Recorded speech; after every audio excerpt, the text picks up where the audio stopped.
The forest lay still beneath a heavy blanket of snow. The wind whispered through the pine trees, carrying with it the distant cry of a raven. In the fading light of a winter evening, a lone man stood beside a fallen log, his axe resting on his shoulder. His breath curled in the cold air, his fingers stiff, his face weathered. This was no knight, no nobleman, no king, just a woodcutter. Yet in the harsh winters of the medieval world, men like him were the difference between survival and death. When the first snow began to fall, villages went quiet. Markets closed, fields froze, and the world seemed to sleep. But for the woodcutters, that was when the real struggle began. The forests became both friend and foe, the only source of warmth, yet a place of endless peril. Each swing of the axe echoed through the trees like a heartbeat, steady and desperate. They worked from dawn till dusk, racing against the cold. The winter sun offered little light, and the shadows of the forest grew longer, darker, colder. Food was scarce, firewood scarcer still. The task was simple: cut, gather, survive. But the price was high. Frost crept into their boots. Hunger gnawed at their strength, and every night felt longer than the one before. Woodcutters knew the forest like no one else. Every sound, every scent, every path through the snow was part of their world. They could tell the age of a tree by the curve of its bark, sense a storm before the first wind arrived.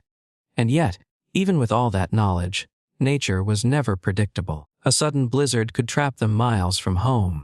Ice could snap the strongest branch, or worse, a careless step could send a man plunging through thin ice. Still, they pressed on.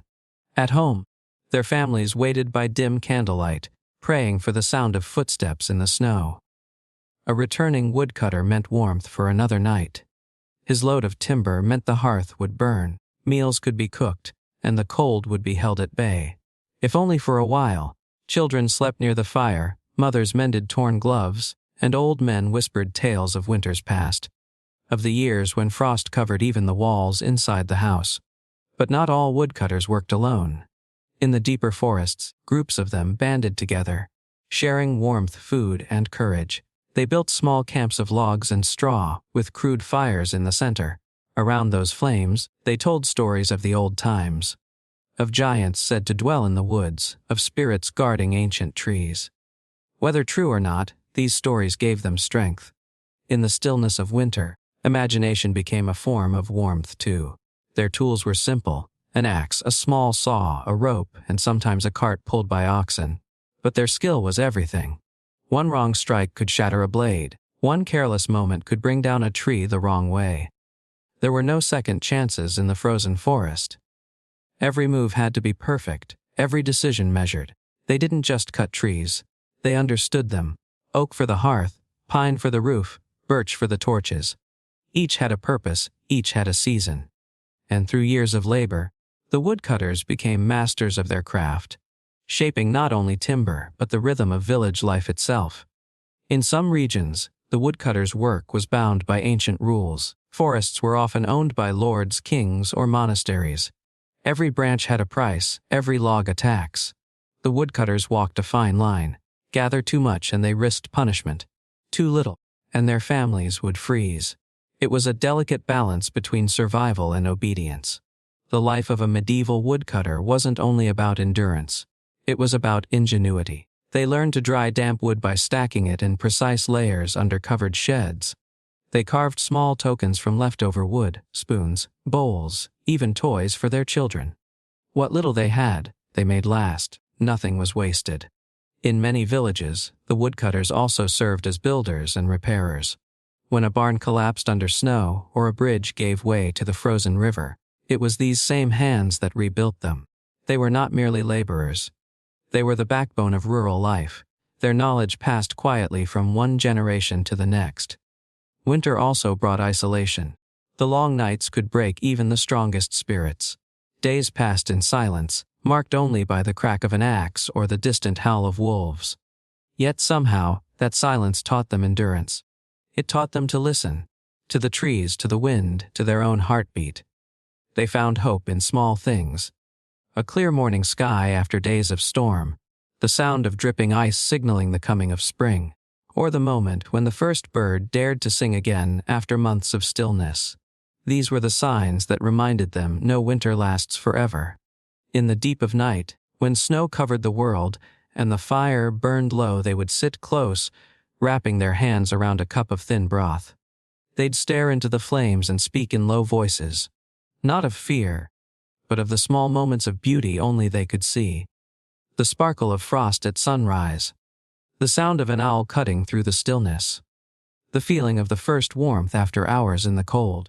Every log they carried, every fire they lit, was a silent act of defiance against the winter. They didn't fight the cold, they endured it. They didn't conquer nature, they learned to live beside it, and in doing so, they became a symbol of quiet resilience. When the snow finally began to melt, when rivers began to flow again and birds returned to the forest, the woodcutters would emerge from the season transformed. Their faces darker, their hands rougher, but their spirits stronger. For them, survival was not about luck. It was about will. And when spring came, their work didn't stop. The melted snow revealed broken fences, fallen roofs, and splintered bridges. Once again, the woodcutters were called upon. They repaired homes, built carts for the markets, and prepared logs for the next winter.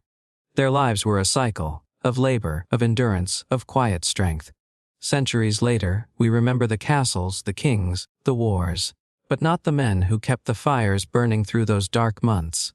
The woodcutters never sought glory. Their victories were measured not in gold or power, but in warmth, in family, in life itself. Their hands may have been rough, their clothes plain, but their spirit carried the essence of survival. They were men and women who asked for nothing more than the strength to see another sunrise, another season, another life. If you walk through an old forest today and listen closely, you might still hear it. The faint rhythm of an axe against wood, echoing through time. A reminder that behind every glowing hearth of the medieval world, there once stood a woodcutter. Quiet, unseen, but essential. They were the unsung heroes of winter, the silent guardians of warmth. The reason the medieval world kept its heart beating, even when everything around it had frozen. And though centuries have passed, their story endures. Whispered through the trees, carried by the wind, waiting to be remembered.